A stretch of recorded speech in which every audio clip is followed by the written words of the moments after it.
Welcome to my Mazda MX5, which I have rotary swapped. I've told a lot of people I'll do this for a while, and what this video is essentially going to be is how I built it. There's a few caveats in here of things that I did and I wouldn't do again. Main one being a standalone ECU. Don't do it this way. Don't do it with the RX-8 ECU and the RX-8 loom. It's a silly idea. You're going to lose a bunch of electronic stuff that you would really rather keep, which I'll point out as we go along. But my advice to anybody who wants to attempt this is to get a standalone ECU, because it will make your life a whole lot easier. Right, so I'm going to start with the engine. That's what most people are going to be here for, so let's start there.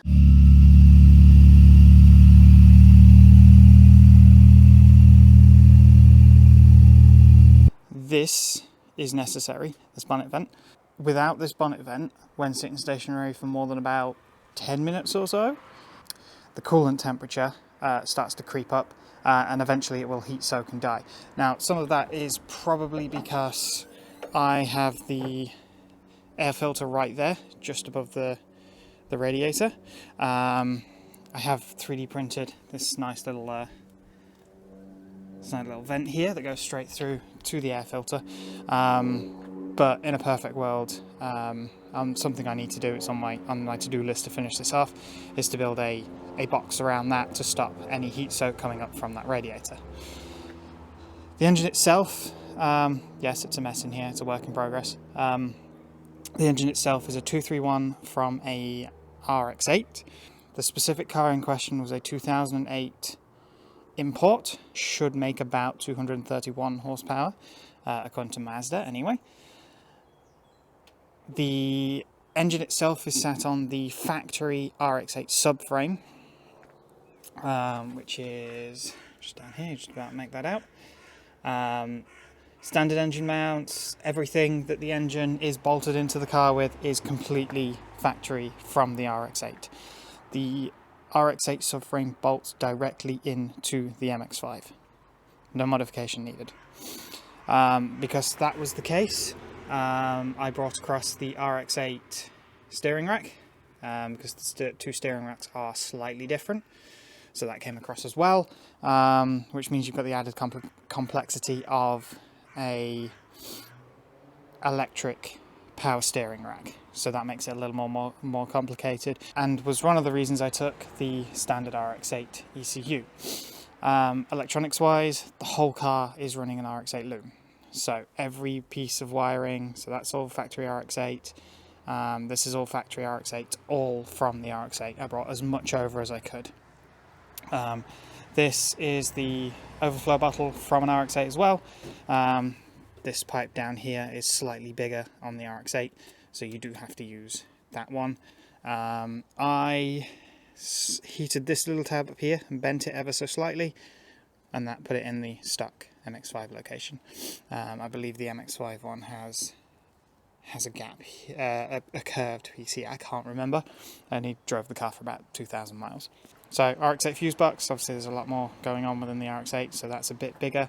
The MX-5 one normally sits between here and here, so we had to move that across ever so slightly.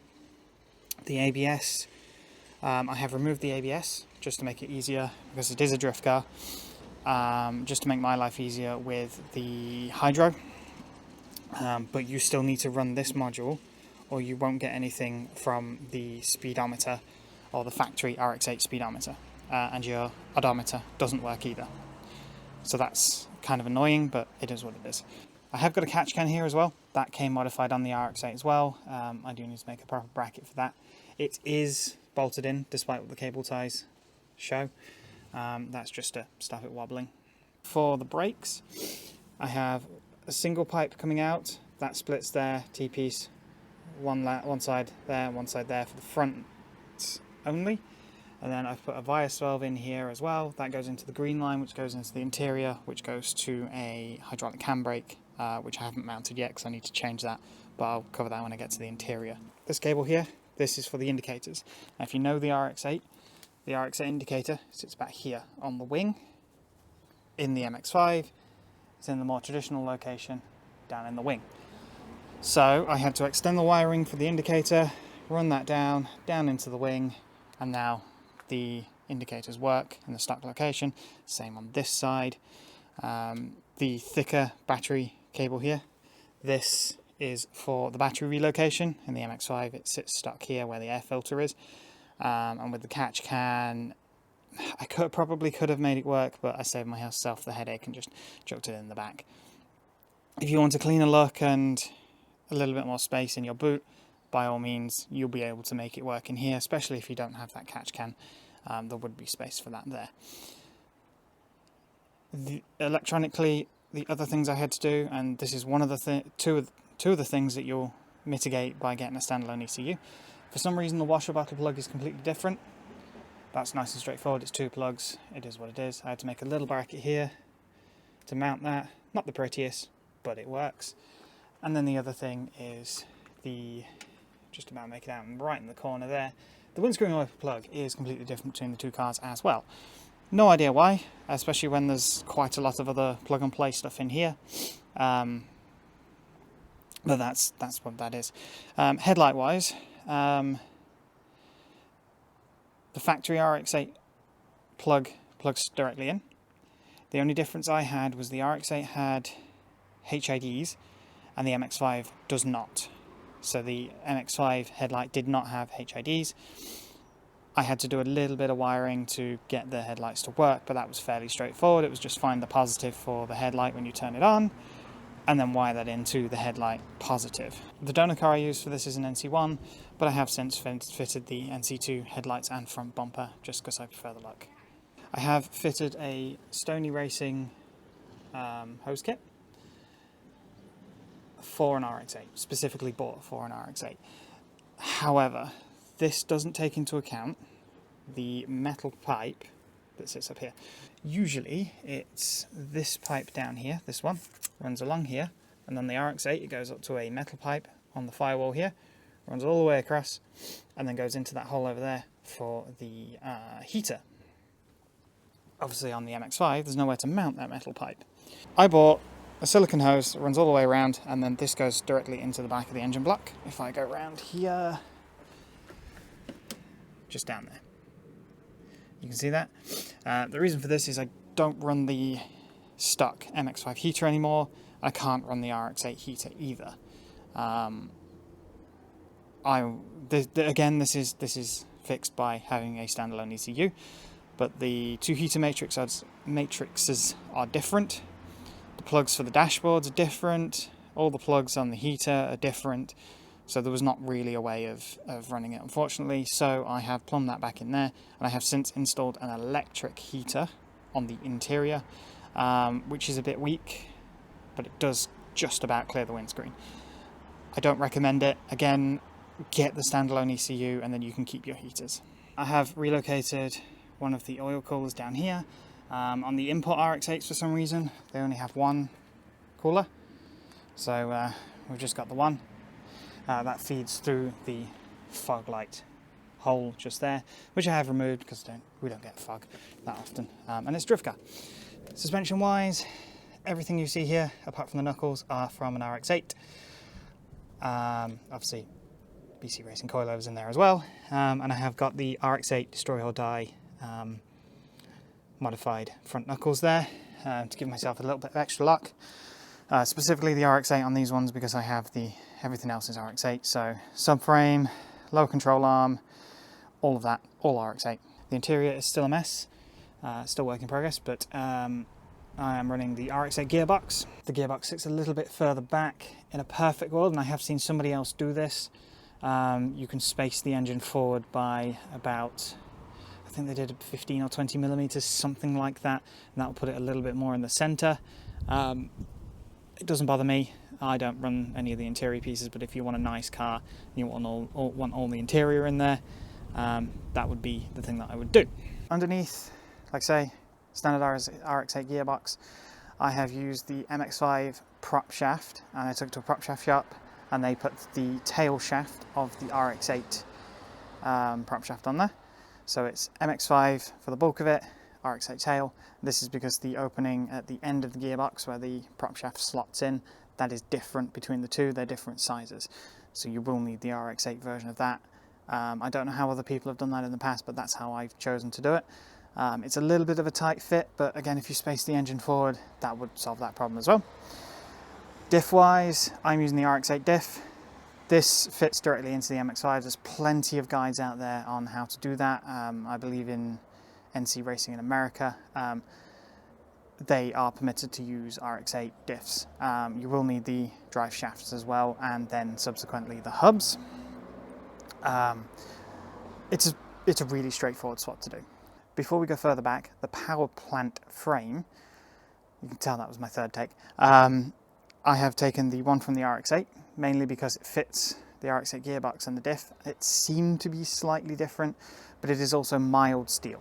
So it's easy to cut and then weld back together, because you have to take about 12 inches or so of length out of it, because the MX-5 is just that much shorter. As you can see, custom exhaust. This was made by my friend at the TIG. I'll put a link to his page in the description. This is mainly because the RX-8 exhaust, which you're probably not going to see because it's buried right down there. The RX-8 exhaust is 2.5 inches and the MX-5 is 2 inches, and all the mounting points are all slightly different. So obviously we've then had to make something custom to fit this, because there's no off-the-shelf option. There's plenty of 2.5 inch exhaust options for the NC that will mount up in the stock location. However, mid-pipe wise, there's not a lot available, and then the end of the manifold doesn't fit. It's not in the same location. So all of that goes out the window. It was just easier to get something custom. Okay, moving on to the interior. So what we've got is the RX-8 clocks. This has to be done to get the RX-8 wiring to work. The RX-8 will not fire up without these present. So I just cut up the dash a little bit to get that to fit. It's not pretty, it works. But again, this goes away with the standalone ECU. You run the engine off that on its own, and then you can keep the standard MX-5 clocks. This is the standard MX-5 cowling, so I have trimmed that to fit in there. But this was about half a day's worth of cutting and test fitting, and yeah, I might see if I can 3D print a little surround to sort that out. The other thing you lose with the RX-8 ECU is the stereo controls, because again, they are slightly different. There's plenty of aftermarket options out there. You could probably just get a plug and play wiring harness adapter for the RX-8, and that would just go in here in my situation. I have, however, opted to use an old phone that I've got lying around to try and run Samsung DeX. This is still a work in progress, because as far as I can tell, nobody's really done this before. Switches wise, 2 of these are for the electric heater that I've got stashed behind the dash. Unfortunately, you can't see that at the moment. The other thing you'll save yourself a headache for with a standalone ECU is fuel pump. When we first did this, the car would prime, the car would start, and then immediately cut out on the fuel pump. The best guess we had for this is some sort of crash protection. So in a lot of more modern cars, if you have a crash, you have a rollover, something like that, the ECU automatically cuts the fuel. And we can only assume that because I've not plugged all of the sensors and everything in, the ECU thinks I've had a crash and it's cutting the fuel pump. So fuel pump just sits on a switch here. Race car things. I have also put that onto a ignition live relay, so I cannot accidentally leave the fuel pump running when I'm not in the car. Ignition wise, it still runs off standard keys. I still wanted it to be somewhat secure. Standard handbrake. This is the hydraulic handbrake, which again is not mounted, despite what everybody thinks with it being in its weird position. Main reason for that is I wanted it here. This is where I want it. With this normally faces the other way around, 180 degrees. It doesn't fit because it fouls on the cable handbrake. This came from my Mark 1 MX5 where the cable handbrake is on the other side. So I need to get one that mounts basically this way around and shove the cylinder underneath the dash. I'll cut a hole in here and then it can sit right here, and that's where I want it. That's just a personal preference thing. The other interior thing to mention, electric mirrors work perfectly. Plugs are the same. So Bring the RX-8 loom across, works perfectly the same. You'll have to do some custom wiring and some cutting for the windows, however. On the MX5, the switches sit in the center console about here, and on the RX-8, they sit in the doors. So I had to do some custom wiring for the RX-8. So I've used the RX-8 switches because we are using the RX-8 wiring. And then I just cut a hole in the door card and mounted the switches in there. They're not in a perfect location because I do elbow them from time to time, but it's not very often. The only other thing to mention interior-wise is the puddle.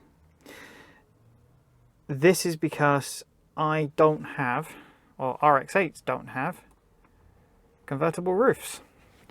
So when I manually put down, so this is obviously a retractable folding hardtop, power retractable folding hardtop. I had to manually lower this so that I could access the interior, run all the wiring, all of the stuff back here for the fuel pumps and that sort of thing. This means that now I've put it back together, it doesn't work. So what it means, the deck lid here doesn't fit properly, which means it leaks.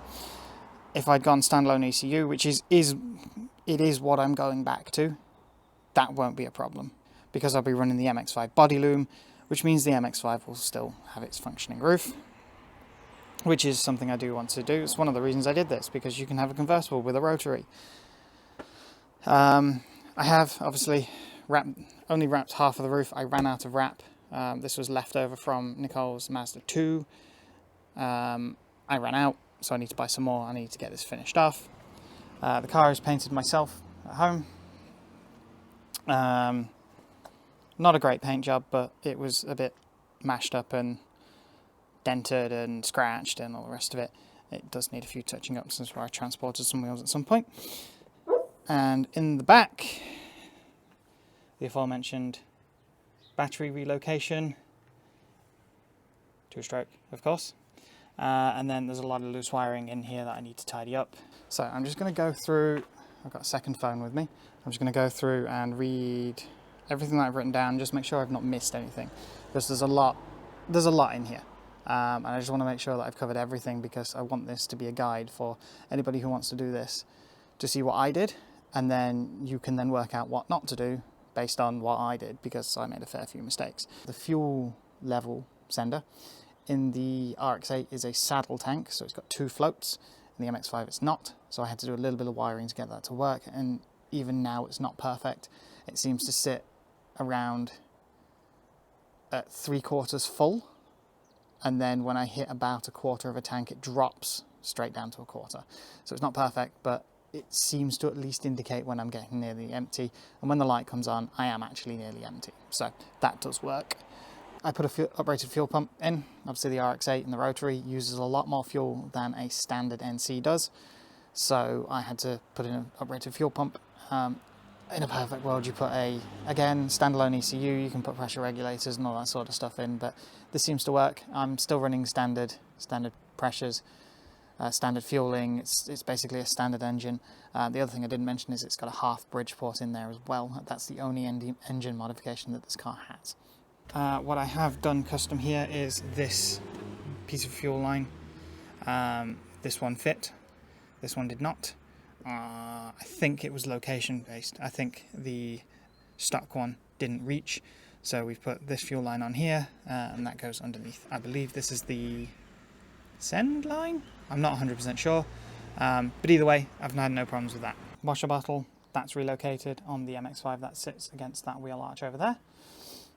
So that's been relocated, as well as the wiring. The reason it's sat over here is that's where the RX-8 washer bottle normally sits, up against the firewall, up over there. So it was just easier to relocate that over here. Radiator wise, I know I mentioned the radiator earlier. This is an RX-8 aluminium radiator with the stock RX-8 fans.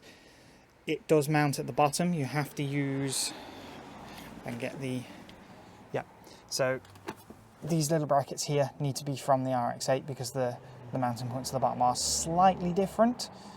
I'm not 100% sure why, but I had to use those from the RX-8. And then the mounting points at the top it just about fits. I had to make some custom mounts up there as well. Okay, that's pretty much everything on the modification side of things and how I did this. I have got a misfire problem at the moment. I'm not 100% sure what this is. I've been looking into it for a little while. At the moment, it misfires at high RPM, under load only.